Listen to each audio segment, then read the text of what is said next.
Boa noite. Confira agora as notícias de Minas nesta segunda-feira. Setor de ortopedia do Hospital Galba Veloso em Belo Horizonte é fechado. Pacientes estão com medo de não conseguir terminar tratamento. 8 pessoas morrem no mais grave acidente das estradas mineiras neste final de férias. Nos últimos 2 dias foram 133 acidentes. Foi inaugurada hoje a delegacia que tanto foi pedida por empresários e trabalhadores da SEASA.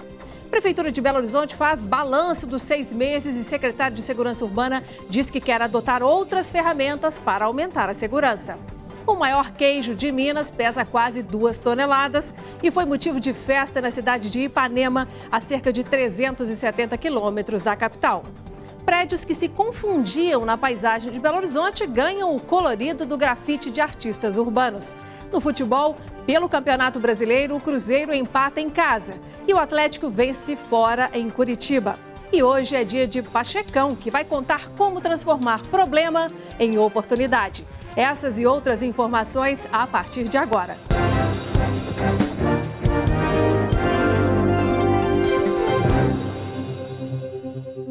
Nós começamos essa edição falando da situação crítica que vive o Hospital Galba Veloso aqui em Belo Horizonte.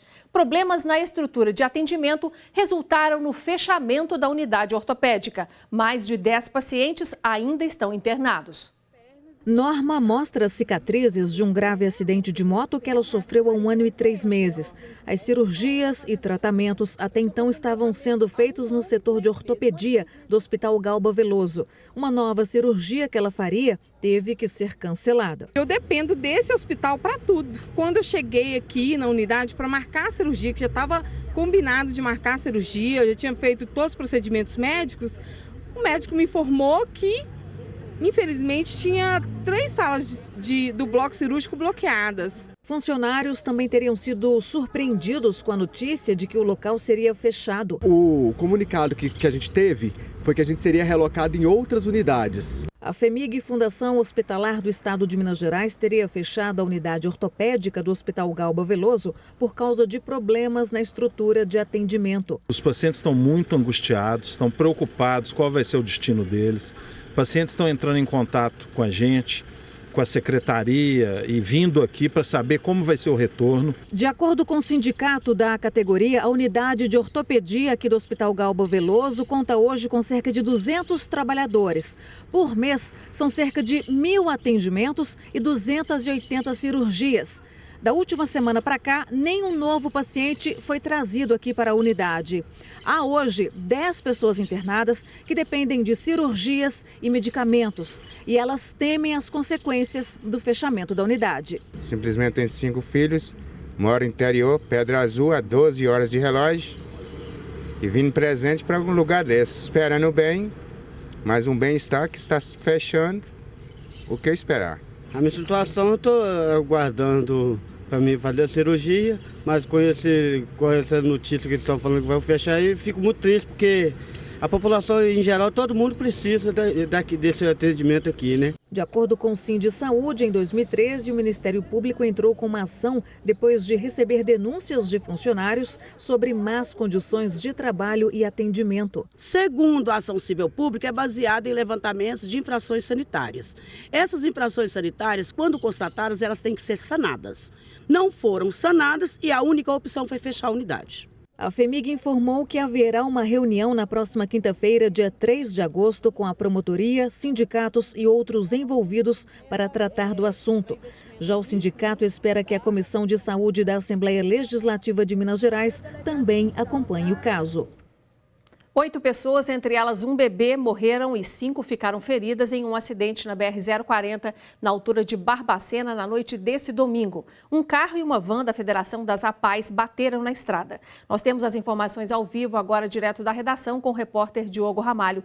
Diogo, como que aconteceu esse acidente? Me fala também o estado de saúde dos sobreviventes. Boa noite.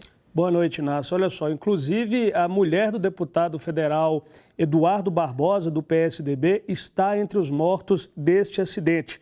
Além de Darcy Fioravante Barbosa, de 59 anos, outros 3 funcionários da Federação de APAES de Minas Gerais, 2 ocupantes do carro e um bebê morreram, além também de um ciclista. De acordo com a polícia, o acidente aconteceu no quilômetro 696 e fechou a rodovia nos dois sentidos. Um Ford Fiesta com placa de Esmeraldas, Inácio, ele tentou desviar de uma bicicleta, acabou perdendo o controle do veículo e bateu na APAI, que vinha no sentido oposto. Infelizmente, aí um acidente de alta gravidade.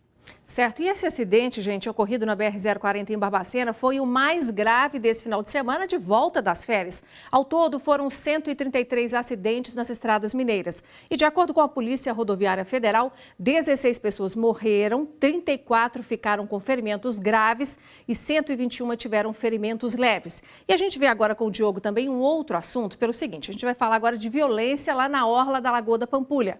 Um jovem morreu esfaqueado na madrugada de hoje na Avenida Otacílio Negrão de Lima, depois que tentou fugir de 2 moradores de rua em uma tentativa de assalto. Diogo, morador de rua armado, é isso mesmo? Complicado, né, Inácio? O caso aconteceu nesse domingo nessa segunda-feira, na verdade, na madrugada, por volta das 3 horas da manhã, quando a vítima, que ainda não foi identificada, conversava com outras pessoas próximas ali à praça de Iemanjá.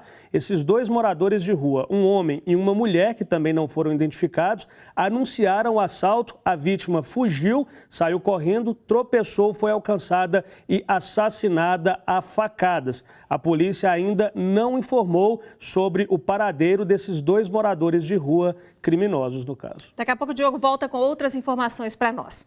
A Ceasa Minas, Central de Abastecimento de Minas Gerais, ganhou uma nova delegacia. Foi inaugurada hoje de manhã a 7ª unidade da Polícia Civil em Contagem. A delegacia vai atender vários tipos de ocorrência, como furto, roubo, estelionato, perda de documentos e acidentes de trânsito. A nova delegacia estava prometida há alguns meses e é uma demanda da Associação dos Comerciantes da Ceasa Minas, devido ao grande número de ocorrências no local. A solenidade contou com a participação do governador do estado, Fernando Pimentel, que ressaltou o bom trabalho prestado pela Polícia Civil à população mineira e a importância da delegacia estar instalada no principal ponto de distribuição de alimentos da região metropolitana de Belo Horizonte.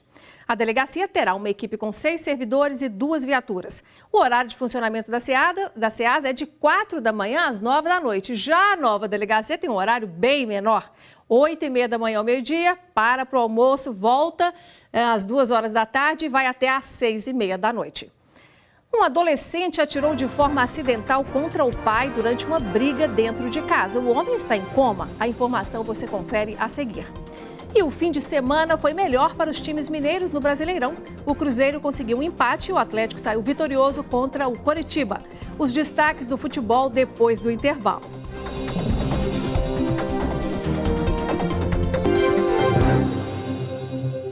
Um adolescente atirou de forma acidental contra o pai durante uma briga dentro de casa. O homem agredia fisicamente o jovem quando a arma disparou. A gente volta para a nossa redação para conversar com o repórter Diogo Ramalho, que tem mais informações. É verdade, Inácio. Isso aconteceu neste domingo em São Gonçalo do Sapucaí, região sul do estado. A PM informou que o pai dessa família descobriu a traição da esposa e entrou em casa armado, ameaçou a família. O adolescente de 16 anos reagiu, os dois entraram em luta corporal e a arma acabou disparando, atingindo a cabeça do pai, que foi internado e está em coma. Ele foi levado ao hospital de Varginha, que fica também ali na região. E ainda aproveitando o trabalho de apuração do Diogo nessa segunda-feira, a gente conta para você que suspeitos disfarçados de compradores de aguardente assaltam uma fazenda em Brumadinho, que fica na região metropolitana aqui da capital. Diogo, a polícia conseguiu prender todos os suspeitos? Conseguiram sim. Eles chegaram a fugir do local, mas foram presos posteriormente. Eles chegaram fingindo ser compradores de aguardente, anunciaram o assalto, renderam a proprietária do estabelecimento e também os funcionários, levaram R$28 mil em dinheiro e cheques, além de alguns pertences, mas foram presos em seguida, Inácia. Ok, Diogo, obrigada por hoje. Até amanhã. Até amanhã. E foi liberado após pagar fiança no valor de R$3 mil, Felipe Azevedo, filho do prefeito de Poços de Caldas, no sul de Minas, Sérgio Azevedo. O jovem de 25 anos foi preso no último domingo por ter atropelado um ciclista de 14 anos na mesma região. A Polícia Militar informou que Felipe Azevedo apresentava indícios de embriaguez. Disse ainda que o jovem pode ter a carteira de habilitação suspensa. Cruzeiro e Vitória ficaram no empate sem gols na noite desse domingo aqui no Mineirão. O André Salles já está com a gente aqui para comentar o futebol. Boa noite, André. Cruzeiro teve lances maravilhosos, mas também perdeu o gol, hein? Exatamente, Nácia. Boa noite para você, para todo mundo aí de casa. O Cruzeiro martelou, foi como a gente diz, é igual aquele treino ataque e defesa, né? O Cruzeiro atacava o tempo todo, Vitória muito pouco, mas o gol não saiu. Eu conferi essa história e a gente vê tudo agora. Há 3 jogos sem vencer, o Cruzeiro partiu para cima do Vitória. Na primeira boa chance, Elber chutou para fora. Nesta jogada, Sassá até conseguiu balançar a rede, mas o impedimento já estava marcado. Só dava Cruzeiro. Desta vez, Rafael Sobis chutou com muito perigo. O Vitória finalmente chegou com Davi. Fábio salvou os donos da casa. O segundo tempo foi ainda mais aberto, com chances para os dois lados. Fábio voltou a trabalhar. A resposta do Cruzeiro veio com Rafinha para a boa defesa de Fernando Miguel. E o que dizer desta jogada? Sassá ficou na cara do gol, mas desperdiçou. O Cruzeiro insistiu, mas a noite era do goleiro Fernando Miguel. O cruzamento de Diogo Barbosa veio na medida para Thiago Neves bater. Um verdadeiro milagre do goleiro do Vitória. Nesta bobeada da defesa baiana, Rafinha cruzou e Thiago Neves foi parado de novo por Fernando Miguel, que garantiu o 0-0. Hoje a gente criou, mesmo tendo a dificuldade de jogar contra uma equipe que passou a semana inteira com a perninha para cima, que a gente fez um jogo de alto nível na quarta-feira e desgastou. Aliás, quase todas as equipes que jogaram na quarta-feira não conseguiram vencer. Teve jogador que desmaiou dentro do vestiário no final do jogo. Então a equipe se entregou, a equipe se doou, não tenho para reclamar de ninguém. Foi a segunda partida consecutiva sem conseguir tirar o 0 do placar. Com isso, o Cruzeiro amarga uma sequência incômoda neste Brasileirão. Já são 4 partidas sem vencer. Preocupa muito, até porque eu sempre falei que o objetivo era brigar lá em cima. As coisas já começaram a complicar, quando você fica um tempo sem ganhar, aí você pode esquecer, pensar em outra coisa. Então acho que a gente tem que voltar a vencer. É um jogo complicado no Rio, mas a gente tem condições de ganhar lá. Voltar a vencer é uma boa, né? Já o Atlético levou a melhor fora de casa contra o Coritiba com uma vitória de 2-0. André, o técnico Rogério Micali fez uma estreia aí de respeito, né? Agora sim, né? Na verdade, a estreia dele foi no meio de semana, tomou uma goleada do Botafogo, acabou sendo eliminado, muito ruim o resultado. Agora o Atlético respira aliviado, uma vitória que tira, a gente tá vendo até os lances agora.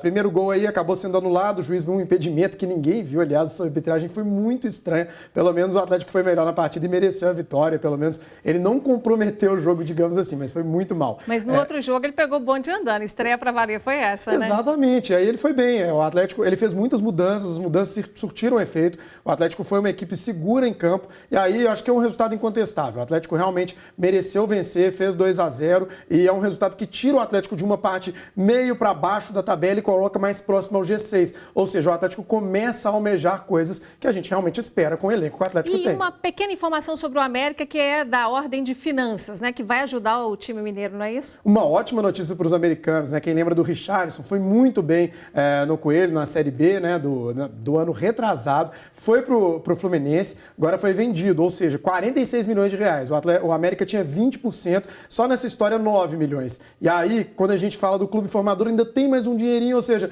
11 milhões de reais nessa história, vai ser muito bem-vindo esse dinheiro para o América. A América que é líder da Série B do Campeonato Brasileiro, né? Obrigada, André, até amanhã. Até amanhã. A Prefeitura de Belo Horizonte divulgou um balanço do primeiro semestre de trabalho. Na área da segurança urbana, o desejo do secretário Cláudio Beato é adotar novos recursos. Mais detalhes depois do intervalo.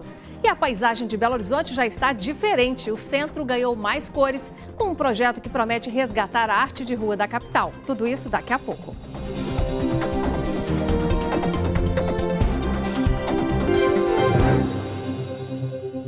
O vereador Pedro Patrus, do PT, vai recorrer contra a liminar que suspendeu os trabalhos da CPI que investiga a PBH Ativos, uma empresa criada pelo ex-prefeito Márcio Lacerda no segundo mandato dele à frente da Prefeitura de Belo Horizonte. A liminar foi concedida no final de semana pelo Tribunal de Justiça de Minas Gerais.